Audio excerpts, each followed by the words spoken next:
एक दिन रामू राजू से बोलता है, तूने अच्छा खेत रख लिया और मुझे यह खराब खेत दे दिया, जिससे तेरी फसल अच्छी हो रही है और मेरी फसल कमजोर। कोई ना, अगली फसल पर खेत बदल लेंगे। अगली फसल पर रामू राजू से खेत बदल लेता है और एक खेत ज्यादा ले लेता है। फिर भी राजू खुशी खुशी उसे खेत दे देता है। राजू के हिस्से में जो खेत थे उनमें फिर से वह दिन रात मेहनत करता। इधर रामू कभी काम करता तो कभी काम नहीं करता।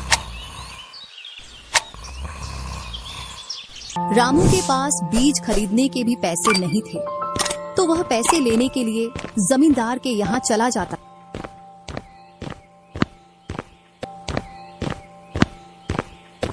जमींदार जी, कुछ पैसे उधार चाहिए थे, जिससे मैं अपने खेतों के लिए बीज ले आता और फसल आने पर मैं आपको पैसे लौटा देता। क्यों नहीं भैया, लेकिन आपको 2% ब्याज देना पड़ेगा। जी जमींदार जी, मैं ब्याज दे दूंगा। जमींदार रामू को पैसे दे देता है।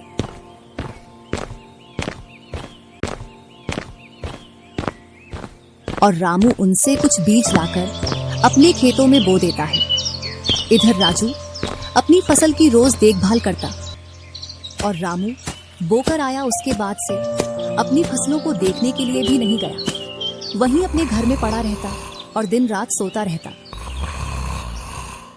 एक दिन जब फसल पकने का समय आया तो वह अपनी फसल देखने के लिए खेतों पर गया और फसल देखकर बोला, अरे इतनी कमजोर फसल! मैंने खेत बदल लिया, फिर भी लगता है मेरी ही किस्मत खराब है। जो भी जमीन में लेता हूँ उसमें अच्छी फसल होती ही नहीं है।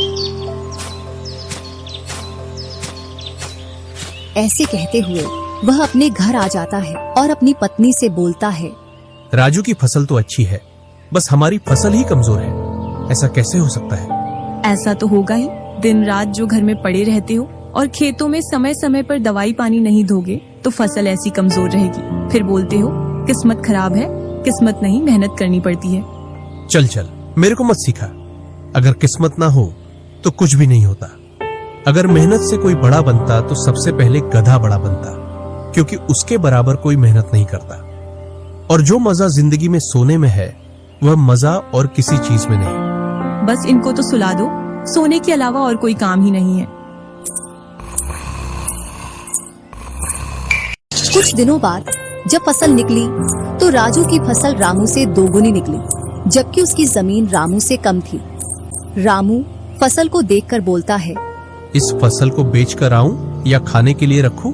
इधर जमींदार जी को भी पैसे देने हैं। अब इतनी सी फसल से कैसे काम चलेगा पता नहीं। एक दोपहर रामू सो रहा था, तभी उसका गेट किसी ने खटखटाया। पता नहीं कौन भरी दोपहर में नींद खराब करने के लिए आ गया। जैसे ही वह गेट खोलता है तो सामने जमींदार खड़ा दिखता है। क्या यह रामू का घर है? रामू ने सोचा, क्यों ना मैं इसे राजू के घर पहुंचा दूं। यह मुझे पहचान भी नहीं पाया। मैं तो राजू हूँ, वह वाला घर है रामू का। जमींदार सामने वाले घर पर जाकर गेट को खटखटाने लगता है। राजू गेट खोलता है और बोलता है, क्यों भाई, इतनी तेज गेट को क्यों खटखटा रहे हो? मैंने आपके रुपए लेकर खा लिए क्या? हाँ भैया रामू, तुमने मेरे जो पैसे लिए थे उन्हीं को लेने के लिए आया हूँ। तुमने बोला था फसल आने पर पैसा लौटा देंगे, जो तुमने अभी तक नहीं लौटाया। क्या जमींदार जी, आप भी दोपहर में नशा करके आ गए? मैंने कब आपसे पैसे उधार लिए? क्या तुम ही रामू हो? नहीं, मैं तो राजू हूँ। रामू तो सामने वाले घर में रहता है।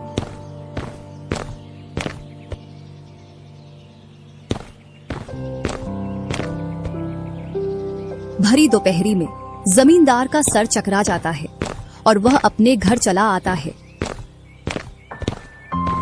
और घर पहुंचकर मुनीम से बोलता है, ऐसा लगता है मुझे कि जो पैसे रामू के दिए थे वह पैसे अब लौट कर नहीं आने वाले। क्यों, ऐसा क्या हुआ जो पैसे वापस नहीं आ रहे हैं? रामू और उसका भाई दोनों हमशक्ल हैं और दोनों बोल रहे हैं कि रामू वह है, रामू वह है। और उन दोनों ने दोपहर भर मुझे इस घर से उसे घर दौड़ाया। जमींदार जी, पैसे निकालने की मेरे पास एक स्कीम है। बोलो, कौन सी स्कीम है? मुनीम जमींदार जी के कान में पूरी स्कीम बताता है। दूसरी सुबह